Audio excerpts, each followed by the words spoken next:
Do you remember the brutal journey across the Wild West in True Grit, 1969? The film gave us revenge, gunfights, and the unforgettable bond between Rooster Cogburn and Mattie Ross. But behind the cameras, the cast's real lives became even darker. Join us as we uncover the dark truth Hollywood tried to hide. Glen Campbell as LaBeouf. Glen Campbell, who played LaBeouf, the proud Texas Ranger whose arrogance and constant clashes with Rooster Cogburn brought tension and humor to True Grit, 1969. Born on April 22, 1936, Campbell was 33 years old when he brought a polished charm and surprisingly natural confidence that fit perfectly beside Hollywood veterans like John Wayne. Campbell ended up earning a Golden Globe nomination and proved he was far more than just a singer.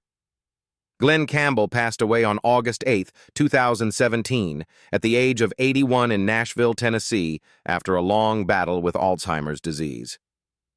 Beyond acting, he became one of the biggest country pop artists in history through timeless hits like Gentle on My Mind, Wichita Lineman, and Rhinestone Cowboy.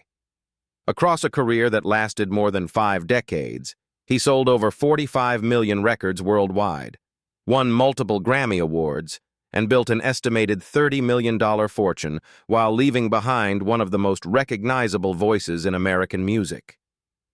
But even before his death, Glen Campbell's family had already become trapped in a painful inheritance battle. In the final years of his Alzheimer's decline, Campbell signed a lengthy will that left his $30 million estate entirely to his 4th wife, Kim Campbell, and 5 of his 8 children, while completely excluding his 3 eldest children from previous marriages. After he died, those children launched legal. The conflict quickly turned ugly, with years of lawsuits, court filings, and public accusations tearing the family apart long after Campbell's funeral. And somehow, the man who spent decades singing gentle songs about love and loneliness left behind one of the most heartbreaking family feuds in country music history. Dennis Hopper as Moon.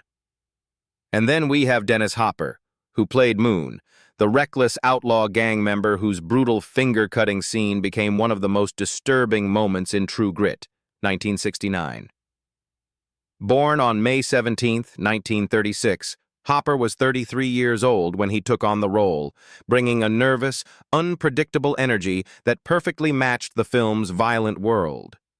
Even in a supporting role, he already carried the rebellious intensity that would later define his entire career. Dennis Hopper passed away on May 29, 2010, at the age of 74, after a long battle with prostate cancer that eventually spread to his bones. Over the years, he built a wildly unpredictable career through projects like Easy Rider, Blue Velvet, and Hoosiers, while also earning recognition as a director, photographer, and visual artist. By the time of his death, his net worth was estimated at around $40 million, built from decades of work both inside and outside Hollywood. But the final chapter of Dennis Hopper's life became almost as chaotic as the characters he played on screen. In early 2010, while dying from terminal cancer, Hopper suddenly filed for divorce from his 5th wife, Victoria Duffy, and even requested a restraining order against her from his hospital bed. Court documents filed by his assistant accused her of trying to manipulate his medications and isolate him while fighting over his fortune and insurance money before his death. The entire situation exploded into a public scandal just months before he passed away, turning Hopper's final days into a heartbreaking real-life drama filled with paranoia, family conflict, and legal battles. John Wayne as Rooster Cogburn. Here's the man who completely owned the Western genre. John Wayne as the drunken, one-eyed Marshal Rooster Cogburn in True Grit, 1969.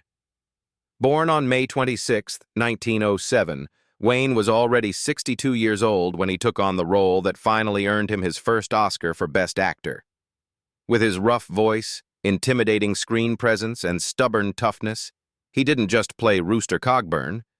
He turned the character into one of the most iconic cowboys in movie history. John Wayne passed away on June 11th, 1979, at the age of 72 after battling stomach cancer. Before his death, he had built one of Hollywood's greatest careers through films like The Quiet Man, The Shootist, and True Grit, while also amassing an estimated $50 million fortune through film salaries and real estate investments. He left behind 7 children and a legacy that still defines the American Western, even today. But behind that legendary image was a man surrounded by controversy. In a shocking 1971 Playboy interview, Wayne openly said he believed in white supremacy, comments that continued damaging his reputation decades after his death, and even led USC to remove an exhibit honoring him in 2020 after student protests. Then came another explosive moment at the 1973 Oscars, when Native American activist Sachin Littlefeather rejected Marlon Brando's Oscar on stage. According to multiple reports, Wayne became so enraged backstage that 6 security guards had to physically stop him from rushing onto the stage. And over time, those moments transformed John Wayne from a simple Hollywood hero into one of the most divisive legends the film industry has ever produced. Robert Duvall as Ned Pepper. Now we turn to Robert Duvall, the actor who played Lucky Ned Pepper, the calm but ruthless outlaw leader hiding deep in the dangerous frontier of True Grit, 1969. Born on January 5, 1931, Duvall was 38 years old when he stepped into the role, bringing a quiet intensity that made Ned Pepper feel more threatening than many louder villains on screen. Even with limited screen time, he gave the film one of its most quietly intimidating characters.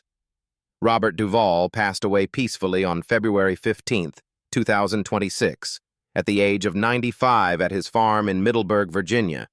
His wife, Luciana Pedraza, confirmed that he died from complications related to old age.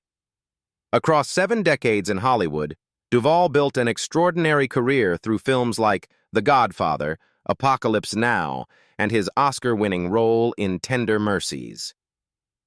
At the time of his death, his fortune was estimated between $50 and $70 million, and he left behind a reputation as one of the finest character actors in film history.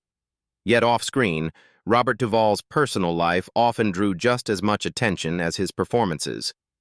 His final marriage to Argentine actress Luciana Pedraza shocked many people because she was 41 years younger than him, and the two had no children despite spending over 20 years together. While other stars from his generation lived constantly in the spotlight, Duvall slowly disappeared from Hollywood in his later years, choosing instead to spend most of his time quietly on his Virginia ranch. A surprisingly peaceful ending for a man who spent decades playing some of cinema's toughest and most dangerous characters. Strother Martin as Colonel G. Stonehill. Coming to Strother Martin, who played Colonel G. Stonehill, the slippery horse trader constantly trying to outtalk young Mattie Ross in the 1969 Western classic. Born on March 26, 1919, Martin was 50 years old when he used his nervous voice, sharp timing, and twitchy mannerisms to create one of the film's most entertaining supporting characters. Strother Martin passed away suddenly on August 1, 1980, at the age of 61 after suffering a heart attack. Over the years, he became one of Hollywood's most recognizable supporting actors through films like Cool Hand Luke and The Wild Bunch. Though never a major leading star, he quietly built an estimated $5 million fortune and earned enormous respect for decades of unforgettable character performances. But behind the scenes, Strother Martin spent years working inside one of Hollywood's most exhausting creative partnerships. He became one of the very few actors capable of surviving the chaotic productions of director Sam Peckinpah, whose violent temper, alcoholism, and constant outbursts terrified cast and crew members for years. Martin later admitted Peckinpah would regularly scream at actors and throw objects around the set, yet strangely treated him with unusual respect. That trust turned Martin into a lucky charm who repeatedly appeared in Peckinpah classics like The Wild Bunch and The Ballad of Cable Hogue. After decades of non-stop filming and physical exhaustion, his health slowly declined until his heart suddenly gave out in 1980, ending the life of one of Hollywood's most dependable character actors. Jeff Corey as Tom Chaney. Jeff Corey, who played Tom Chaney, the cowardly outlaw responsible for murdering Mattie Ross's father and setting the entire film into motion. Born on August 10, 1914, Corey was 55 years old when he gave Chaney a nervous, slippery quality that made the character feel dangerous in an entirely different way from the film's other outlaws. Jeff Corey passed away on August 16, 2002, at the age of 88 in Santa Monica, California, after suffering complications from a serious fall at his home. Alongside films like Butch Cassidy and The Sundance Kid and Little Big Man, Corey also became legendary in Hollywood as one of the industry's greatest acting teachers, mentoring future stars such as James Dean, Jane Fonda, Jack Nicholson, and Bruce Lee. After decades of acting and teaching, his estimated net worth reached around $3 million. But Jeff Corey's career very nearly disappeared long before True Grit was ever made. During the 1950s, Corey was accused of having communist ties and was effectively banned from major studio work for more than 10 years after refusing to cooperate with investigators. With acting jobs disappearing, he survived by quietly teaching drama classes from his own home, unknowingly training an entire generation of future Hollywood legends. Then came one of the most unexpected comebacks of the era. By the late 1960s, the same industry that once shut him out was suddenly bringing him back for two of the biggest films of 1969, True Grit and Butch Cassidy and The Sundance Kid. Somehow, the man Hollywood tried to erase ended up becoming one of its most respected survivors. John Doucette as sheriff. Opening the world of True Grit was John Doucette, the rugged character actor who played the town sheriff at the beginning of the 1969 Western classic. Born on January 21, 1921, Doucette was 48 years old when he appeared in the film, already carrying the tough voice and hardened screen presence that had made him one of Hollywood's most reliable Western faces for decades. Even in smaller roles, he brought an authenticity that perfectly fit the dusty frontier world audiences expected from classic Westerns. John Doucette passed away on August 16, 1994, at the age of 73 in California after battling cancer. Throughout a career that stretched from the 1940s into the 1980s, he appeared in more than 280 film and television roles, including The Sons of Katie Elder and the Oscar-winning Epic Patton. Despite that enormous body of work, his estimated net worth remained relatively modest at around $1 million. While many Western stars spent their careers chasing leading man fame, John Doucette became something very different, a workhorse actor who seemed to exist everywhere across the genre at once. From the 1940s through the 1980s, he moved endlessly between blockbuster films, low-budget westerns, and hit television series like Bonanza, Gunsmoke, and The Lone Ranger, eventually building a staggering resume of more than 280 screen appearances. Audiences often remembered his voice and tough screen presence long before they remembered his name.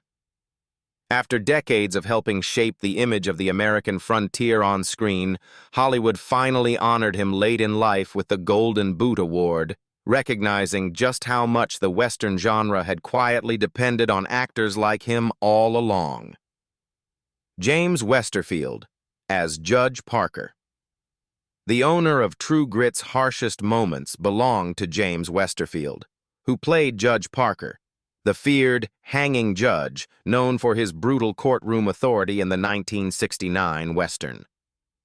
Born on February 25, 1915, Westerfield was 56 years old when he appeared in the role, bringing a heavy presence and old-fashioned toughness that perfectly matched the film's rough frontier justice.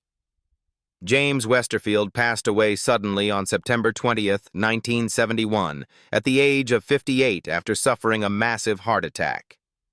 Across a steady three-decade career, he appeared in respected films like On the Waterfront and the sons of Katie Elder, quietly building a reputation as one of Hollywood's most dependable supporting actors.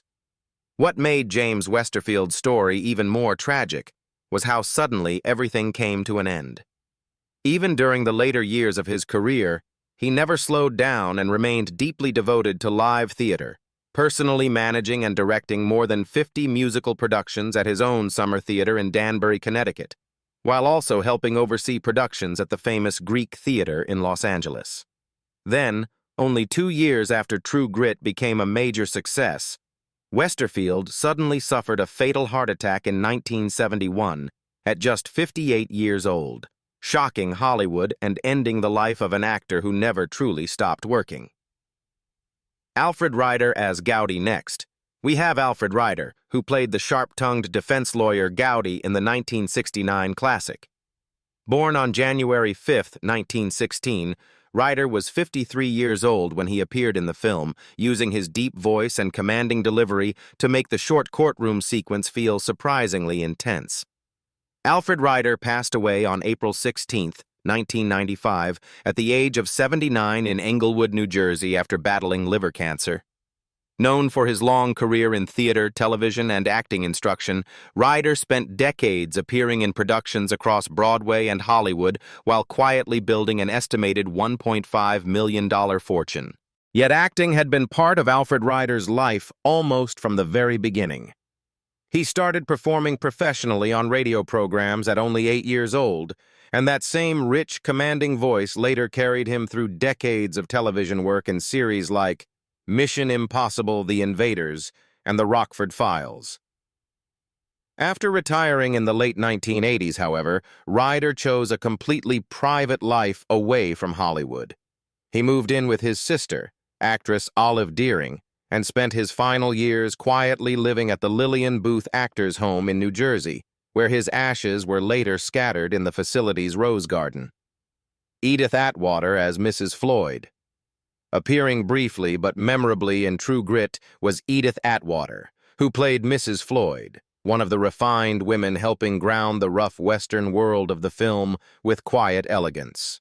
Born on April 22, 1907, Atwater was 58 years old when she appeared in the 1969 classic, bringing the same poised sophistication that had defined her long career on stage and screen. Edith Atwater passed away on March 14, 1986, at the age of 74, after a long and exhausting battle with cancer. Throughout her career, she appeared in films like The Body Snatcher and Alfred Hitchcock's Family Plot, while also earning a rare theatrical honor when her caricature portrait was permanently displayed at the legendary Sardi's restaurant in New York. By the time of her death, her estimated net worth was around $1 million. But behind Edith Atwater's graceful public image was a quiet loneliness that followed her for much of her life. Her first marriage to actor Hugh Marlowe collapsed after only a few years, and although she later found stability with her second husband, actor Kent Smith, the couple never had children, something friends said deeply affected her in private.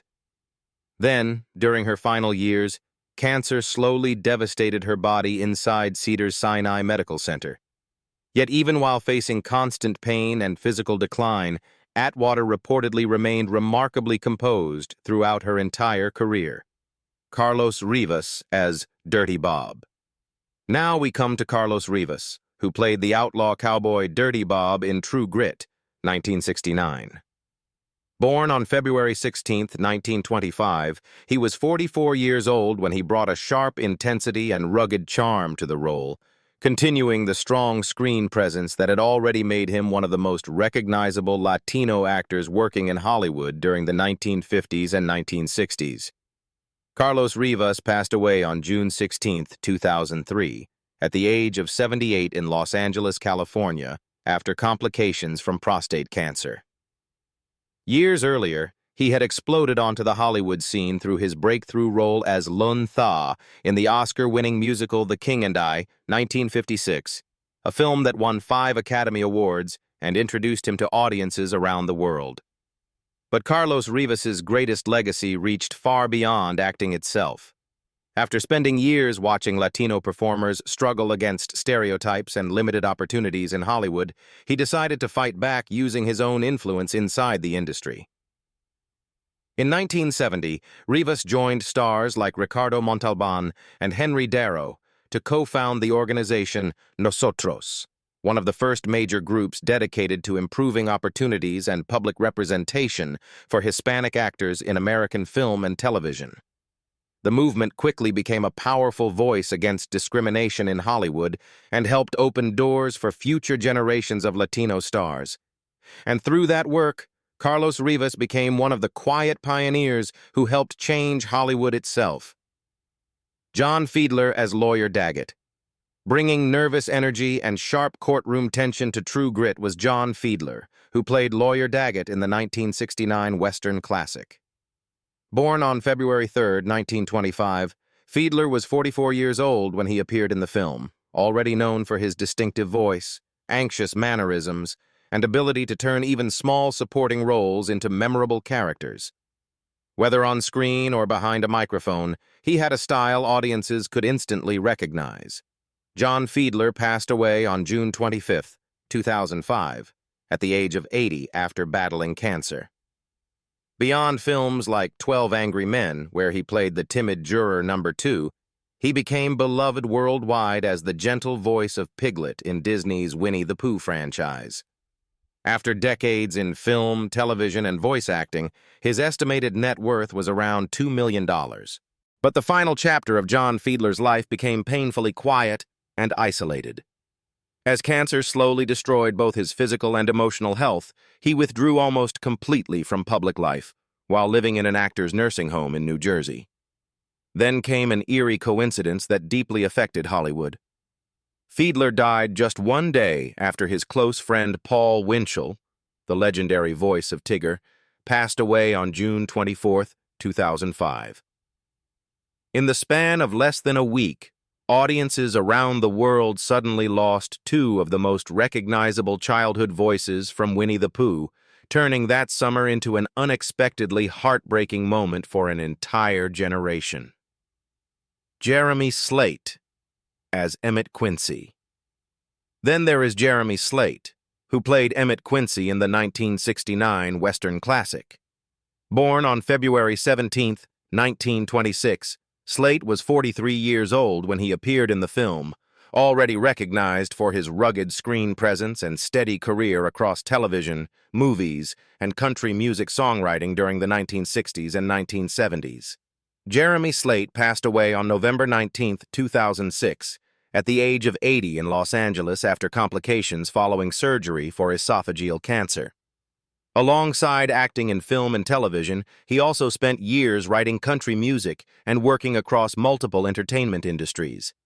By the time of his death, his estimated net worth was around $2 million. But behind Jeremy Slate's tough on-screen image was a life marked by emotional instability, addiction, and personal collapse. After serving in the U.S. Navy and later finding fame in Hollywood, Slate struggled heavily with alcoholism and an obsessive work lifestyle that eventually destroyed his first marriage. His later relationship with archaeologist Sally Binford also drew unwanted media attention and controversy, adding even more stress to his already chaotic personal life.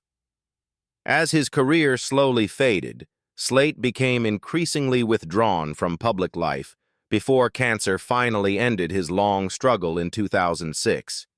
In the end, the man who once seemed perfectly built for Hollywood slowly disappeared from the spotlight he had spent his entire life chasing. John Pickard as Frank Ross. We have John Pickard, who played Frank Ross, the father whose murder by Tom Chaney becomes the reason Maddie Ross begins her dangerous journey for revenge. Born on May 25, 1917, Pickard was 56 years old when he appeared in the film, bringing the grounded and honest screen presence that had already made him a familiar face across dozens of classic Western television series. John Pickard passed away on August 4, 1993, at the age of 80 after a horrific accident at his Tennessee farm. Throughout his long career, he appeared in productions like Boots and Saddles, Gunsmoke, and Simon, quietly building an estimated net worth of around $500,000 before retiring from Hollywood. Yet away from the cameras, Pickard's life slowly became consumed by grief and isolation. The sudden death of his first wife left him emotionally devastated, and friends later said he buried himself in acting work simply to avoid dealing with the pain. As the Western genre faded, his acting opportunities also disappeared, forcing him to leave Hollywood behind and focus on managing his family farm in Tennessee while struggling financially during his later years. The cheerful cowboy image audiences remembered on screen gradually gave way to a much quieter and lonelier reality that very few people ever saw. Donald Woods as Barlow. Finally, we have Donald Woods, born December 2nd, 1906, the veteran actor who played Barlow in True Grit, 1969.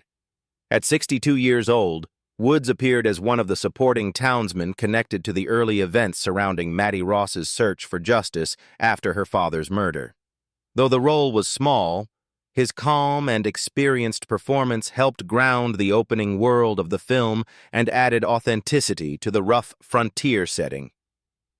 Donald Woods passed away on March 5, 1998, at the age of 91 in Palm Springs, California, after suffering from cardiopulmonary failure.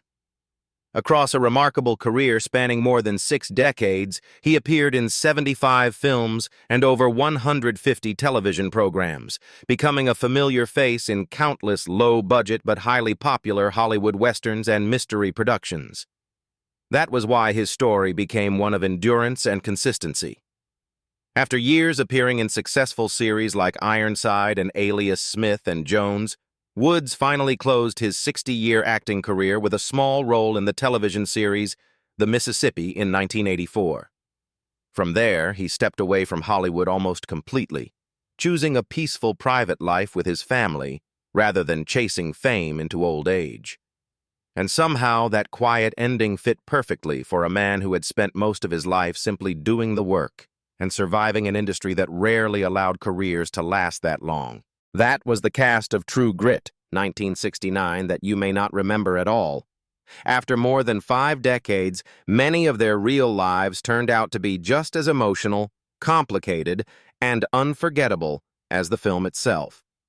Which actor's story surprised you the most? Leave a comment below, and don't forget to like, subscribe, and stay tuned for more classic Hollywood journeys.